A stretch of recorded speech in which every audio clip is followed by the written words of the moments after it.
এটা কোন যুগ? কোন যুগ বলো মায়েরা? এই যুগটার নাম হচ্ছে ত্রেতা যুগ, তাই তো? ত্রেতা যুগ তো? এই দেখো মায়েরা, আমি ত্রেতা যুগ বলছি, ওদিকে এক মা বলছেন ঠিক আছে, মানে শুনে শুনেই যা হয়। ও মায়েরা, এটা কোন যুগ? এটা হচ্ছে কি না কলি যুগ। ভগবান অবতীর্ণ হয়েছে কয় যুগে? এটা সবাই বাচ্চা ছেলে জানে। 4 যুগে। কি কি? সত্য, ত্রেতা, দাপর, কলি, তাই তো? এইবার এইখান থেকে কিন্তু অনেকে জানে না। সত্য যুগে যখন শ্রী বিষ্ণু অবতীর্ণ হলো, হাতে চক্র ছিল। ত্রেতা যুগে যখন ভগবান রামচন্দ্র হলো, হাতে ধনুর্বাণ ছিল। দাপর যুগে যখন ভগবান কৃষ্ণ এলো, তার হাতে ইয়া বড় বাঁশি ছিল।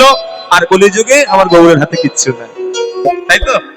সত্য যুগের মানুষ মনে মনে চিন্তা করলো এমন কেমন ভগবানকে ডেকেছিল, হাতে চক্র। আমাদের সাধনা ভজনার যদি ভুল হয়ে যায়, চক্র যদি ছেড়ে যায়, মাথায় পড়তে গিয়ে ওপর হয়ে যাবে, ভগবানকে চাই না। ত্রেতা যুগে যখন ভগবান এলো, হাতে কি ইয়া বড় ধনুর্বাণ। তখনকার দিনে ভগবান ভক্তরা মনে মনে ভাবলো এ কেমন ভগবান এসেছে, একবার যদি ওই ধনুর্বাণ ছেড়ে দেয় আমরা প্রাণে বাঁচবো, এই ভগবানকে চাই না। দাপর যুগে কে এলো? ভগবান কৃষ্ণ, হাতে ইয়া বড় বাঁশের বাঁশি। ভক্তরা মনে মনে ভাবলো সত্য যুগ ছিল ভালো, ত্রেতা যুগ ছিল ভালো, এ তো ডেকে তোর বিপদ জড়িয়েছি। ইয়া বড় বাঁশের মতো বাঁশি নিয়ে এসেছে, আর সাধনা ভজনার যদি বিচ্ছেদি হয়ে যায়, আর এই বাঁশ দিয়ে যদি একবার মাথায় মারে বাঁচবো, চিড়ে সাপটে হয়ে যাবো, এই ভগবানকে চাই না। ভগবান মনে মনে ভাবলো তোমরা আমায় ভয় পাচ্ছ, মানে শোনো, একবার ভালো করে তাকিয়ে দেখো মায়েরা। ভগবান 3টি যুগে যা যা করেছে সব, ভগবানের একটু মাথা গরম ছিল। কলিযুগে মনে একটু জল দিয়ে ঠান্ডা হয়েছে। সত্য যুগের মাথা গরম ছিল, ত্রেতা যুগে মাথা গরম ছিল, দাপর যুগেও মাথা গরম। কেন? সত্য যুগে ভগবান শ্রী বিষ্ণু বিভিন্ন অবতার হয়ে যুদ্ধ করেছে। ত্রেতা যুগে আমার রামচন্দ্র যুদ্ধ করেছে ধনুর্বাণ নিয়ে। কার সঙ্গে যুদ্ধ করেছে? রাবণের সঙ্গে। দাপর যুগে যখন ভগবান কৃষ্ণ এলো, তিনিও যুদ্ধ করলো। কার সঙ্গে? কংসের সঙ্গে, শিশুপালের সঙ্গে। কিন্তু এইবার দেখো, কলি যুগে যখন গৌরাঙ্গ মহাপ্রভু এলো, তিনি কার সঙ্গে যুদ্ধ করলো? কারোর সঙ্গে যুদ্ধ করেছে? সত্য যুগ থেকে দাপর যুগ ভগবান যুদ্ধ, কিন্তু কলি যুগে যখন ভগবান এলো, তিনি যুদ্ধ নয়, সেখানে কি উদ্ধার। চাঁদ কাজী কি বধ বলবেন? উদ্ধার। জগাই মাধায় কি বধ লেখা আছে? উদ্ধার। চাপাল গোপাল বধ নয়, উদ্ধার। হরিদাস বধ নয়, উদ্ধার। তাই যদি না হতো একটু পড়াশোনা করবেন। চৈতন্য ভাগবত বলছে রাম আদি অবতার ক্রোধে নানা অস্ত্র ধরি, অসুরের করেছে সংহার, এবে অস্ত্র না ধরিব প্রাণে কারো না মারিব, হরি নামে চিত্ত শুদ্ধ করাবো সভাটা। এই মন শুদ্ধ হবে কখন? না হরিনাম রূপী গঙ্গা জল দিলে তোমার হৃদয়ে। ওই জন্য মায়েরা, কিছু হোক বা না হোক, গীতাটা পড়বেন। পড়তে ভালো না লাগুক একটু গীতা পড়বেন। কেন জানেন? ইচ্ছে হোক বা না হোক রোজ খাবেন গীতা, আর পড়তে ভালো না লাগুক রোজ পড়বেন গীতা। তবে জীবনের মাহাত্ম্যটা খুঁজে পাবেন। তবে মরার পরে জীবনে বুকের উপর গীতা রাখলে স্বভাব হবে। আর তুমি সারা জীবন গীতার গ কাকে বলে জানো না, আর মরেছো যখন বুকের উপর গীতা দেখেছো, তুলে নাও। অপমান গীতার অপমান। বাবা যখন বেঁচে থাকবে বাবাকে একটু ভালো মন্দ কিনে খাওয়াও। বাবা মরে গেলে পাড়া শুদ্ধ মানুষকে ঢেড়া পিটিয়ে নিমন্ত্রণ করে বাপের সাধ্যের খাওয়া খাইয়ে লাভ নাই, বাবা তো আর পেল না। মা যখন বেঁচে থাকবে মায়ের গলায় মালাটা পরাও। মা মরে গেলে ফটোতে গিয়ে রজনীগন্ধার মালা পরিয়ে লাভ নাই। যা কিছু করেন একটু ভেবে চিন্তে করবেন। তাই আমার গৌরাঙ্গ মহাপ্রভু সেখানে কোনো বধ নয়, উদ্ধার করবার জন্য। তাই নিতাই চাঁদ তার জন্য পাগল। আজকে নিতাই কেন, জগৎ সংসারের সমস্ত ভক্ত আমার গৌর জন্য পাগল। ওই জন্য বলছে ব্রহ্মা পাগল, শিব পাগল, পাগল আমি যার লাগি পাগল হলাম, সে যে পারে গোবিন্দ। ব্রহ্মা পাগল, শিব পাগল, পাগল আমি যার লাগি হলাম পাগল, সে যে পারে গোবিন্দ। আমি যার লাগি পাগল হলাম,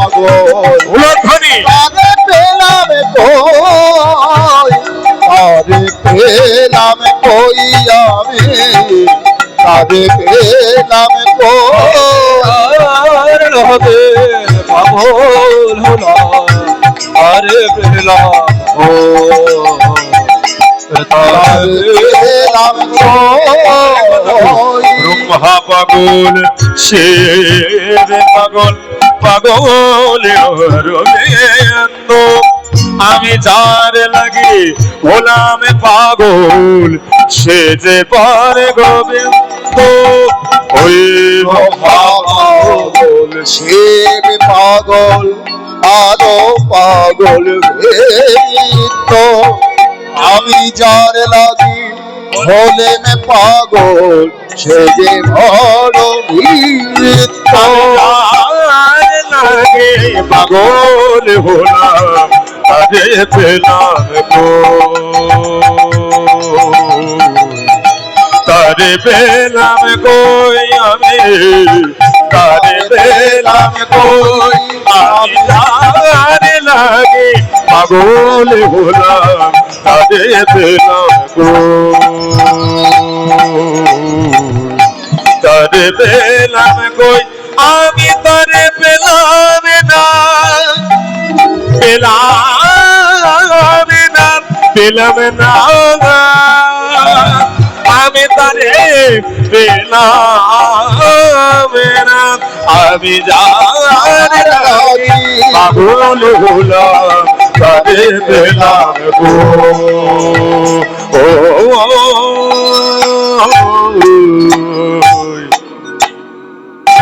তারে পেলাম কো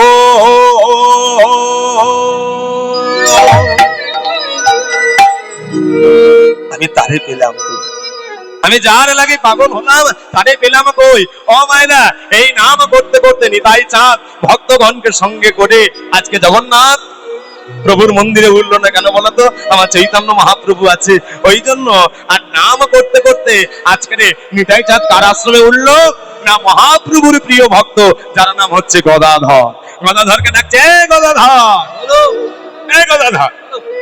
প্রভু তুমি আমার আশ্রমে এসেছো প্রভু হ্যাঁ জানিস গদাধর মহাপ্রভু আমাকে বারবার তাড়িয়ে দেয় তিরস্কার করে জানিস প্রভু ওই জন্য আমি তোর কাছে এসে উঠেছি তুই আমাকে গ্রহণ করবি না গদাধর নিশ্চয়ই গ্রহণ করবো প্রভু তুমি আমার কাছে এসেছো দেখো মহাপ্রভুর কথার উপর তো আমরা কথা বলতে পারি না তাই তুমি যখন এসেছো এসো প্রভু আমার মন্দিরে এসো আমার কুড়ে ঘরে এসো ও মায়েরা মহাপ্রভু নিতাই চাঁদ করে আজকে গদাধর মন্দিরে নিয়েছে নিয়ে গিয়ে বলছে গদাধর তা আমি যখন এসেছি মধ্যাহ্নকালে প্রসাদ পেতে হবে গদাধর বলছে প্রভু গো আমি যে ভিখারি মানুষ ভিক্ষা করব তারপর আমার সংসার চলবে তা তুমি যখন এসেছো প্রভু দাঁড়াও আমি তাহলে একটু পাড়া থেকে ভিক্ষা করে আসি পাড়া থেকে ভিক্ষা করে আমি তোমার জন্য প্রসাদ নিবেদন করি বলে দাঁড়া তোকে কোনো জায়গায় যেতে হবে না এই দেখ আমি যখন ওই পুরীর নদিয়া নবদ্বীপ থেকে যখন আসছিলাম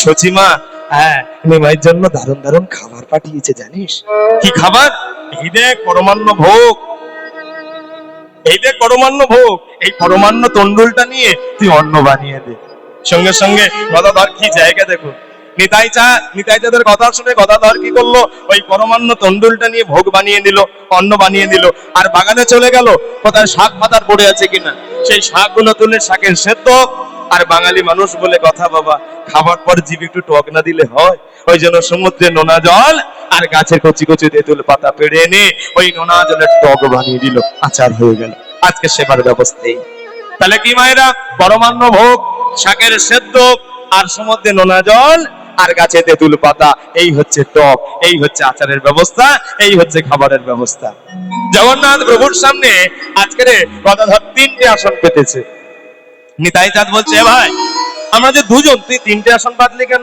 বলে দাদা তুমি বুঝবে না ওই মধ্যিখানের আসনটা আমি কার জন্য পেতেছি জানো কার জন্য ভাই ওই মধ্যিখানের আসনটা আমি যার জন্য পেতেছি সে হচ্ছে আমার জগন্নাথ প্রভুর জন্য পেতেছি দাদা চলো মধ্যাহ্নকালে যখন প্রসাদ পাচ্ছি চলো দাদা একটু ভোগারতির গান গাইবো না নিশ্চয়ই চলো একটু ভোগারতির গান গাই মাইদা চলো এখানে নিশ্চয়ই যখন জগন্নাথ প্রভু এসেছেন মধ্যাহ্নকালে ভোগারতির গান হয়েছে তাই মায়েরা সবাই মিলে আমরা একটু ভোগারতির গান গাইবো কেন না নিতাই চাঁদ আর গদাধর কেমন করে প্রসাদ পাচ্ছে আমরা সবাই মিলে দেখবো ওই দেখো ভালো করে তাকিয়ে দেখো ভজপতি তয় ধারণ শ্রী গৌর হরি ভজপতি ধারণ শ্রী গৌর হরি ভজপতি ধারণ শ্রী গৌর হরি পার্বতী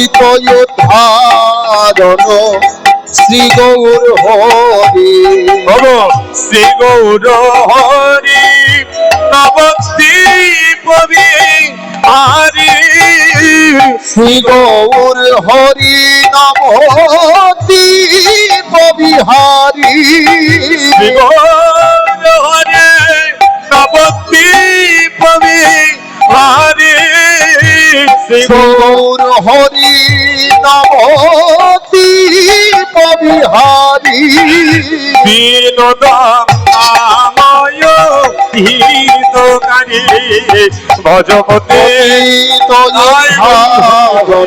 শ্রী গৌর হরি ভজপতি ধারণ শ্রী গৌর হরি এসো এসো মহাপ্রভু করি নিবে এসো এসো মহাপ্রভু করি নিবেদন গো। এই ভোগারতের গান যদি শুনতে হয়, আমরা এই গাওয়া হচ্ছে না আমার, এই ভোগারতের গান যদি শুনতে হয় বীরভূম জেলা যেতে হবে। তারা যখন গৌরকে ডাকে না, তাদের হৃদয়টা যেন ফেটে যায় বাবা। আর গৌরকে ডাকার সময় যে কি আর্তনাদ, কি যে কান্না কাটি, একবার যদি অনুভব। গৌর হরিকে যখন ডাকবে, তাদের মন যেন পাথর হয়ে যাচ্ছে, জল হয়ে যাচ্ছে, তারা বুঝতে পারছে না। আর এই গানটা তারা গায়, তারা নয়নে জলে বদন ভাসিয়ে। আমরা বাবা, আমাদের সে গান গাওয়ার সামর্থ্য নাই।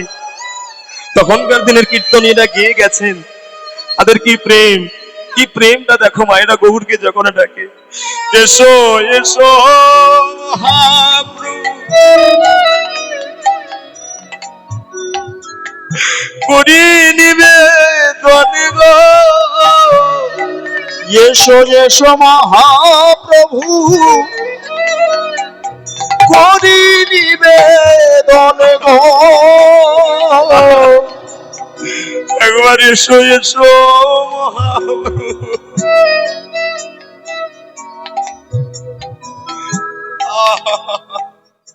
করি নিবেদন গো। এসো এসো মহাপ্রভু করি নিবেদন গো। তোমার সেবার কি বা জানি, প্রভু তোমার সেবার কি বা জানি। আমরা তোমার সেবা কি বা জানি,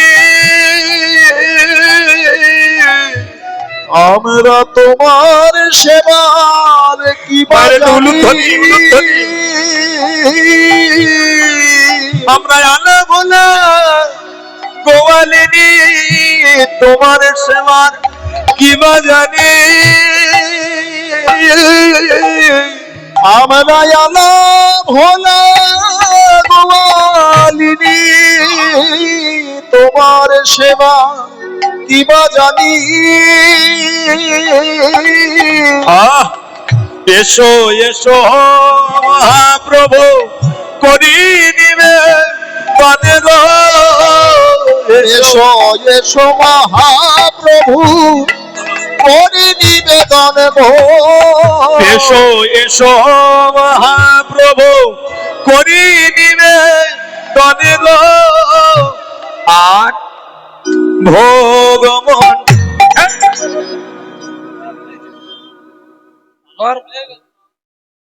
কি গাইছিস? উল্টো পাল্টা গাইছে তখন থেকে, আমি তো দেখতে পাচ্ছি ভুল গাইছে। নাবি দাও ওখান থেকে। আর গাইবি? তুই গানটা গাইলে কেন? ইয়ার কি হচ্ছে? কি গানটা কি গাইলি? ভুল গাইছে তো তখন থেকে। চুপচাপ বস। এই জায়গাটা বুঝিনি, কি প্রেমের জায়গা বাবা। যেই বলেছে গদাধর বলছে এসো এসো মহাপ্রভু করি নিবেদন। সঙ্গে সঙ্গে নিতাই চাঁদ গিয়ে গদাধরের মুখটা চেপে ধরেছে। ভাই তুই কি গাইছিস, কি গাইছিস? বলে দাদা আমি কি কিছু ভুল গাইলাম?